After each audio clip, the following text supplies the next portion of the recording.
right, we're going in hard. Okay, we believe in reading, so learn. Make sure you know how to read, which is another thing that Americans are probably not going to be able to do in the next decade. But regardless, Reverent Chandler, the Saga of Fend. Uh, this book, holy crap! I know what the origins of this book are. Yeah, it's fun. It has to do with the other book that Eric published on the same day as Planet Buzzkill. It was called The Right, Chariot of Light. right. And this great young man who was my friend, okay, and he read it. And it's basically this time travel meathead that was supposed to be going back in time to collect specimens, sided with the specimens that he was collecting. And he pissed off the parent corporation of the future, so they send him back to like kill his little buddies. And they do it by scrubbing his brain, convincing him he's the god of war that's been dethroned, and he goes back in time. And I believe the specific body count of African Americans was like 3. He kills 3 of those guys. Oh, But then, like, racist. in one scene, he kills like 30 Caucasian bikers. And I asked the show, man, well, what do you think of the story? He's like, it was really great, but the body count was really lopsided. I want you to write an action story where the hero is, you know, a guy like that looks like you and me, or could look like you and me, and is just fighting a race war. Oh. I said, well, I said, I'll do you one better. How about the 7 baddest dudes on the planet? They're all crackers. Oh. And they are fighting like the whole mudslide. I mean, Oh. this is just, I mean, just like, it's just like, it'll make Zulu dawn in Zulu, just like in 57 Days in Peking. It's going to make it look like Romper Room. How about that? And you're like, yeah, I'll be all behind that. This And young guy sounds like a real asshole, whoever he was. I didn't tell him that there was a caveat that all of these 7 guys were going to die. That they each get a chapter. Wow. Well, the one guy gets 3 chapters because he's such a badass, you know. The guy based on me dies in the first chapter. Yeah, you know, so it's the plot of this book is about the last warriors of a hybrid Native American Nordic tribe of the future, pagans, fighting a rearguard action against a horde of Christian people of color. Okay, and they are only trying to do this so that they could take their holy man, Reverent Chandler, back to their sacred tree. He's had his feet cut off. Fend is the guy that's the pussy. Oh, yeah. Okay, Fend is carrying, always work. He's the medic. Right. Okay, he's carrying Reverent Chandler, while the other guys, one by one, Yeah, they make last stands to hold off to slow things the down. people of color. And this ends up having 2 sequels: Malediction Song, which was a prequel, and then Night Song of the Nords, which is the sequel, because Fend lives.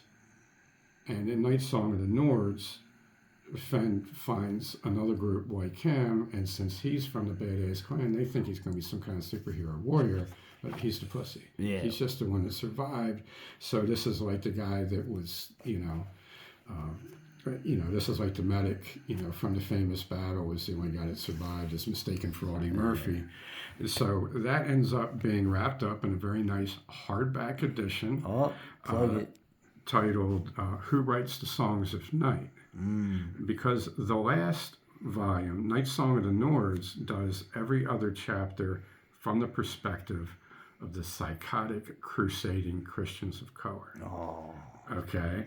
And it's total, it's from their point of view as they would see it. So you go back and forth between the last surviving Nord clan, which is in the Pacific Northwest, and the army of the Pope, essentially.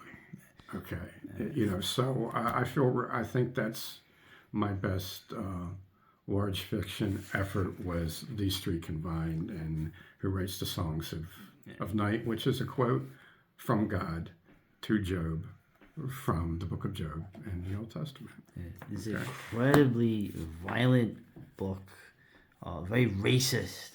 Like I said, whoever suggested this idea to you is a real piece of shit human being. Well, that's all right. He saved my life various times just last year when I was crippled, and I was being hunted by the current analogs of the army of the Pope of the future. Okay, there's a little history behind the graphic here. Yeah, the graphic is really cool. It looks like a leaf on a dock or something. Okay, so this is a former lady friend of mine took this picture of a frozen leaf on an old neglected picnic table.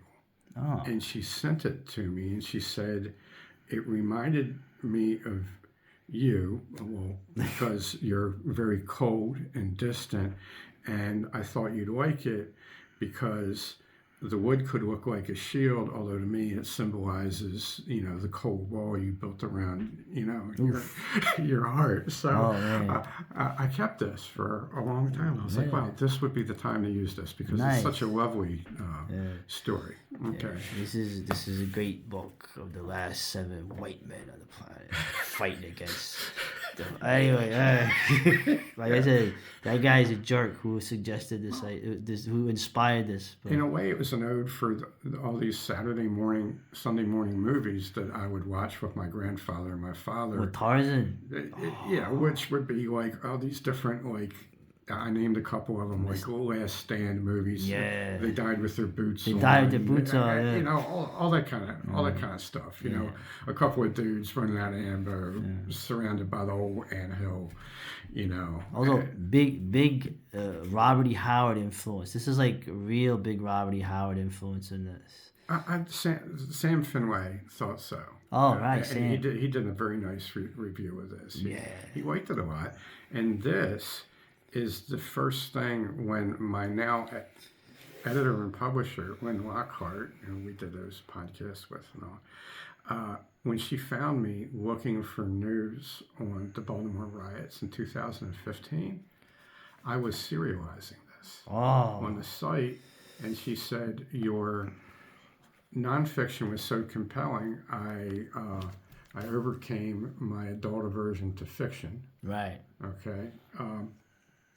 And she said, I started reading fiction again because of this.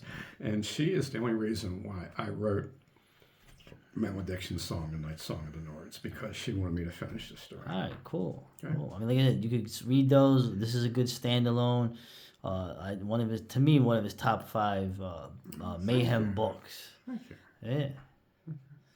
But I felt good about that guy is such a jerk, man. The guy that inspired that, man. I tell you, I better never see him. He's a good friend to have. No.